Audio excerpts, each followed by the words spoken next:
Hey, Wenxin here. So I have a new challenge for you guys today. It's gonna be this running jump in the background right there between the two walls. I think this video is gonna be a little bit different than the prior ones because there's really not much of a progression I can show you guys.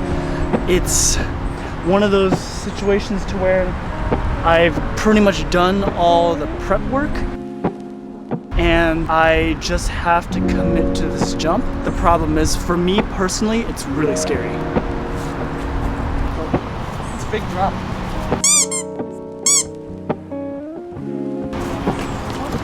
The reason why this jump is scary for me is because this is basically the exact set of conditions that injured my feet about 3 years ago. It was a jump that I could almost do standing, but when I added power into it, I overshot it. This drop on the other side of the wall, it's not that bad, but it's also not a drop that I want to take.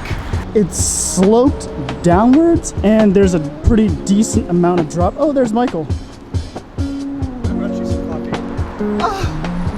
It's so sad. It's so cute. Oh shit, did I step on that? Hopefully not. Oh man. Okay, anyways, I don't want to take this drop because it's like a 7-8 foot-ish drop onto a downward slope. Whenever I have to hit a jump that I'm really scared of, I don't absorb. I just kind of collapse and fall because I just assume I'm gonna fall. So I have to run just enough, very little, maybe 2 or 3 steps, actually stay calm in the air, and then I have to just make sure I engage my legs and absorb upon landing. So this might be a one take kind of thing, or it might not be, we'll see. Actually, one progression I can do is I'm just gonna run on the ground alongside the wall and try to hit off the wall on the far side with the cap.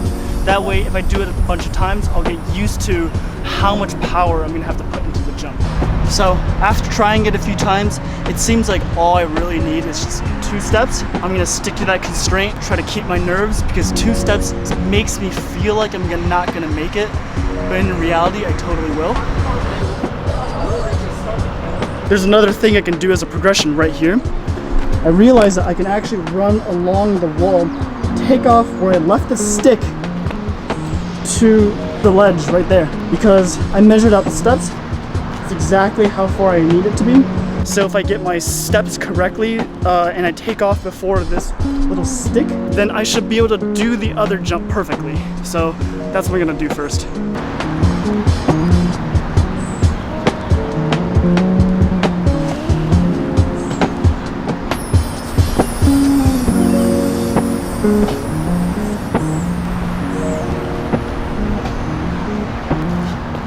With 2 steps, I've pretty much hit it. Well, actually, no, I did hit it every single try. That means that I know with 2 steps, it's gonna be pretty hard for me to overshoot, but not impossible. So I'm gonna practice the bail a few times, and then I'm gonna go for the real thing.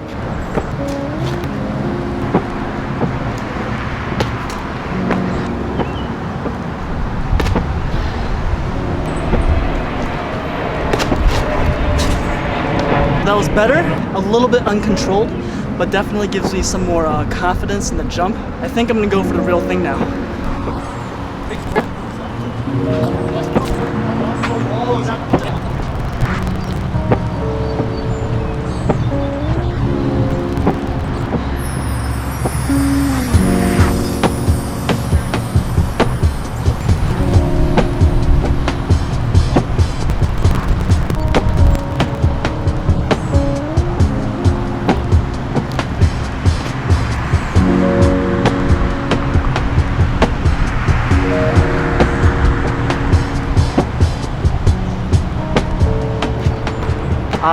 I'm really stoked about that. I might not seem like it because I'm also mildly terrified that I did it, because this setup just hits so close to home. The landing was a bit rough, so I'm gonna try to go for it 2 more times just so I can say that, you know, I got the skill in the bag.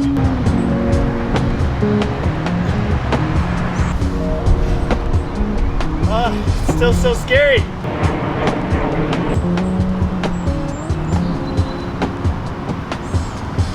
Alright guys, thank you for watching this episode of Bridging the Gap. I'll see you guys next time.